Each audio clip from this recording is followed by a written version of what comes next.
राहु को भी अमृत पिला दिया। सूर्य चंद्रमा ने इशारा किया भगवान ये तो राक्षस है। उसी वक्त भगवान ने सुदर्शन चक्र को आदेश दिया और सर धड़ से अलग कर दिया। लेकिन ये अमृत पी चुका था। अब ये दूसरा एक और ग्रह बन के तैयार हो गया, केतु। तो देखते रहिए राहु और केतु बार बार चंद्रमा और सूर्य को ग्रसित करते हैं। ये ग्रहण पड़ता है क्योंकि इन्होंने ही तो भगवान को बताया था राहु के बारे में।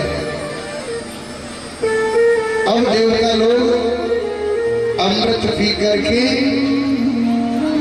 अमर हो गए।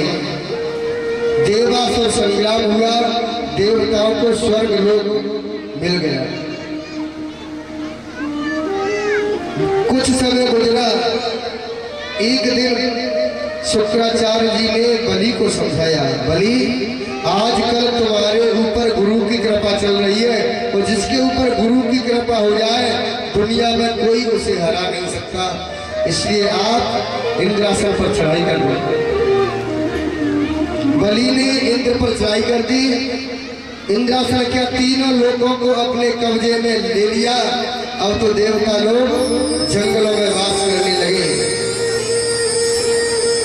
देवताओं की पत्नी माँ अदिति कश्यप ऋषि के पास पहुंची और कहा कि मेरे पुत्रों के पास इंद्रासन के सिवा कुछ नहीं है, वही बलि ने छीन लिया। कश्यप ऋषि कहने लगे, देवी आप क्यों पागल हो रही हो? अरे कौन किसका पुत्र कौन किसका माँ, ये तो मोह ममता का कारण है। क्वदेहो भौतिको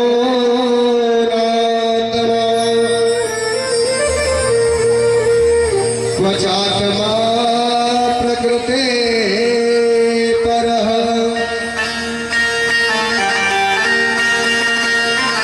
कश्यपे पतिपुत्रा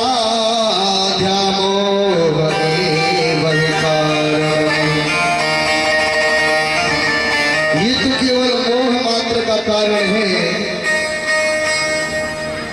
हे पतिदेव कोई ऐसा व्रत बताइए जिससे ऐसा ही पुत्र मुझे पैदा हो जो कि मेरे पुत्रों का सिंहासन ला करके उन्हें इंद्र को दे दे।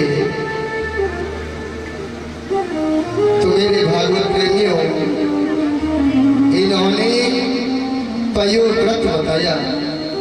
जिन माताओं के यहाँ कोई संतान नहीं हो, अगर वह फागुन के महीने में इस व्रत को करती है, 12 दिन का व्रत है जिसमें केवल दूध का आहार लिया जाता है, जमीन पर सोए, झूठ नहीं बोले, किसी की बुराई नहीं करे, तो बामन भगवान जैसा रूपवान सुंदर पुत्र प्राप्त होता है।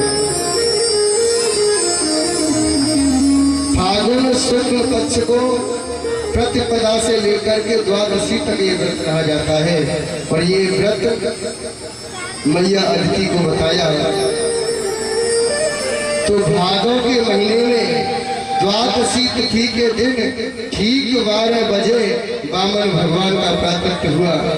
देखिए भादों का महीना इतना श्रेष्ठ है, किशोरी राधा जी का जन्म हुआ भादों के महीने में, भगवान श्री कृष्ण पधारे भादों के महीने में, बामन भगवान पधारे भादों के महीने में।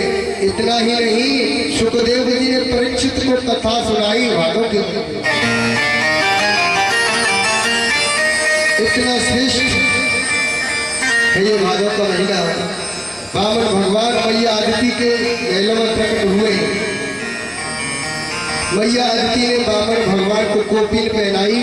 बृहस्पति जी ने यज्ञोपवीत यानी जनेऊ धारण कराया। दिशाओं के स्वामी जगतपति ने इनको छत्र अर्पण किया। ब्रह्मा जी ने कमंडल अर्पण किया और सबसे पहले इनके कमंडल में उमा देवी यानी मैया पार्वती ने भिक्षा पात्र में भिक्षा डाली। इतनी सुंदर छवि है। आइए एक बार उस छवि का हम और आप गुणगान करते हैं, तब तक बामन भगवान की झांकी आ रही है।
है बिहारी जी के दर्शन करने के लिए कहता है कि पर्दे में बैठे बैठे यूं न मुस्कुराइए।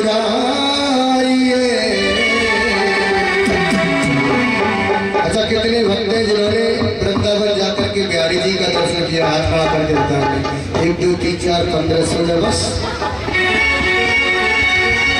अच्छा, जो बिहारी जी के दरबार में गए होंगे वहाँ आपने देखा होगा, वहाँ जो गोसाई गोस्वामी लोग होते हैं जो बार बार भगवान श्री कृष्ण का पर्दा लगाते हैं और बार बार हटाते हैं। तो एक भक्त खंबे से खड़ा खड़ा कह रहा है, हे प्रभु कि पर्दे में बैठे बैठे और यूं न मुस्कुराइए,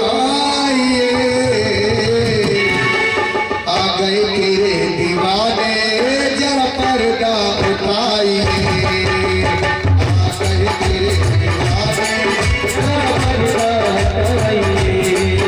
ओए पर्दे में बैठे बैठे बैठे, पर्दे में बैठे बैठे हो, पर्दे में बैठे बैठे यूं न मुस्कुराइए, आ गए तेरे दीवाने जरा पर्दा हटाइए, आ गए तेरे दीवाने जरा पर्दा हटाइए।